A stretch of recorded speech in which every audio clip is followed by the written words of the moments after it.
I'd like you to start off by using your imagination with me for a few minutes, and I'd like you to imagine that you have been invited to go down to the Atlantic Ocean and join some friends on a boat to go out into the ocean and enjoy a day together at sea. And so you get down early in the morning to the dock, and the boat is waiting for you, and they're starting up the engines of this large craft.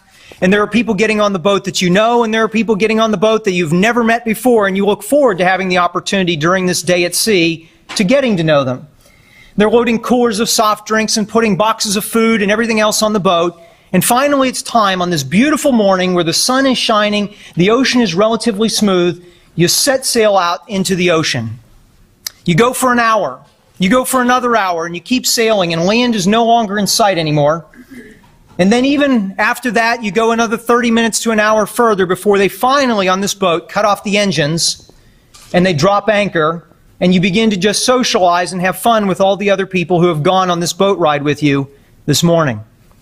You're having a wonderful time talking and visiting and getting to know people, and all of a sudden you feel a few drops of rain on your face, and you look up and there are a couple of dark gray clouds dotting the sky. But you've come to have a good day, and you're not going to let something like this interfere with it, are you? You're going to continue to have fun visiting with the other people. But within about another 15 minutes, you see a large wall of darker clouds rolling in. The rain is now coming down steadily. The wind has begun to blow, creating a little bit more choppy sea. And you start realizing maybe we picked the wrong day to come out on the ocean for this boat ride. Another 15 minutes later, your fears are confirmed as one of the worst storms you have ever been in descends upon where you are out at the ocean. The sky is now pitch black. The rain is coming down so heavily now, and the wind is whipping it so violently across the sky that it's going horizontally, and as the raindrops hit your skin, the flesh is stinging from the impact of the rain. And the wind has now churned the ocean up into such a turbulent sea that the large waves are crashing against the hull of the ship, rocking it back and forth and back and forth. Can you picture this scenario in your mind? Can you see that? Now all of a sudden, right before your eyes, standing near the edge of the boat, you see a young mother who's not wearing a life jacket, cradling her tiny infant child in her arms, who also is not wearing a life jacket. And a large wave rolls in, smashes against the ship, rocks it, and you watch as that mother and her child fall overboard into the ocean. Now, as the waves begin crashing over their heads, and that mother looks up to you and calls out for help, my question is, what are you going to do? Do you simply clasp your hands together? Do you get down on a knee and say a prayer for that mother and her baby, and then just continue visiting with the other people on the boat? Do you look up at the sky? Do you curse the darkness and say, you know what, if we had had a beautiful sunny day, this wouldn't have happened. Shame on you, storm. These clouds are awful. But then do nothing else about it.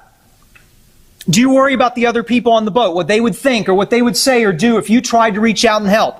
Do you say, well, you know what, I got a new outfit to come on this boat ride. I spent $200 on these clothes. I can't afford to get them all torn up and dirty and throw money away like that. And besides, if that was my wife or my child, of course I would do something, but I don't want to impose my viewpoint on somebody else that I don't know.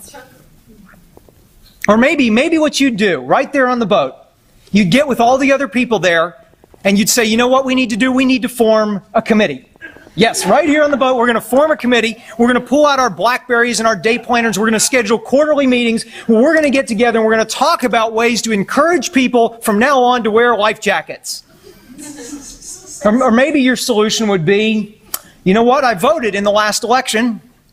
I'm going to call up my elected official. I'm going to get my cell phone out of my pocket. I'm going to call my elected official, and I'm going to tell them to pass a law requiring that people must stand in the center of the boat, not near the edge from now on. Or would you simply just throw up your hands and say, hey, that's not my responsibility. I'm just a teacher. I'm just a stay-at-home mom. I'm just an engineer. That's not my responsibility. That is the Coast Guard's job to save that mother and her child. Now, as the waves are descending over their head and that mom and her baby are gasping for their final breaths of air before being pulled under, would any of those responses be enough? And the answer, of course, is no way. What would you do? You would act, wouldn't you? You'd look around the boat, you'd find the nearest life ring, make sure it had a rope tied on, and you would throw that ring out with all your might into the water, and you would yell to that mother and her baby, grab on, hold on, I'll save you. And as that mother clutched to that ring with one arm for her life and clutched to her tiny child in the other arm, you would begin pulling that rope, wouldn't you? And you'd be fighting against the waves that would be crashing against them. You'd be fighting against the wind and the rain that are stinging your face. Your back would start to hurt. Your shoulders, your arms would be hurting. The rope would be cutting into your flesh. Your fingers would be bleeding. But you wouldn't stop, would you? You'd keep pulling that rope and you'd keep pulling that mother and her baby back to the side of the boat, back up the side of the boat, back to safety. Isn't that how every one of us in this room would respond when faced with that life or death situation? Absolutely. So then here's the tough question that we have to ask ourselves as we go home, as we look ourselves in the mirror. How is that scenario any different from what we face right here in these United States of America? A nation that was founded first and foremost on an inalienable right to what? Life.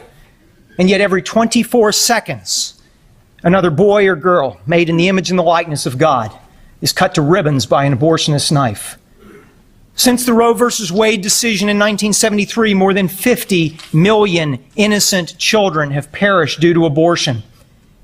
And more are at risk of making that same decision today, tomorrow, next week. These women and these children are falling overboard at abortion facilities in all 50 states in America. And they are crying out to you and me for help. And the question we once again have to ask, what are we going to do about it? Do we simply say a prayer on Sanctity of Human Life Sunday or during Respect Life Month and then go back about our year and all our other busyness?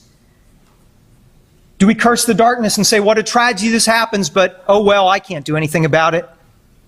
Do we worry what friends or family would think if we were to be so daring as to try to reach out and help? Do we say, I don't have money, I don't have time to throw into things like that, and besides, if it was my wife or my child, yeah, I might weigh in, but I don't want to impose my morality on somebody else? Do we just form a committee and get together once in a while to talk about the problem and maybe think of ways we can address it way down the road? Well, maybe the answer is we sit back and wait for our elected officials to do the right thing, right? I think that could be a pretty long wait. Would you agree?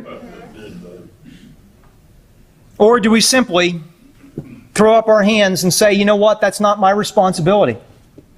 I'm a student. I'm an attorney. That's not my job. That's some committee at my church. That's some organization in my town. That's not my job. Now, as women and children continue to fall overboard at the rate of every 24 seconds, even while we are here together today, are any of those responses enough? And of course, the answer is no way. Because we are called to act. Scripture makes it very clear that we are to speak up for those who cannot speak for themselves. We are called to reach out with everything we have and pull every mother and every child back from the brink of disaster. That is our call.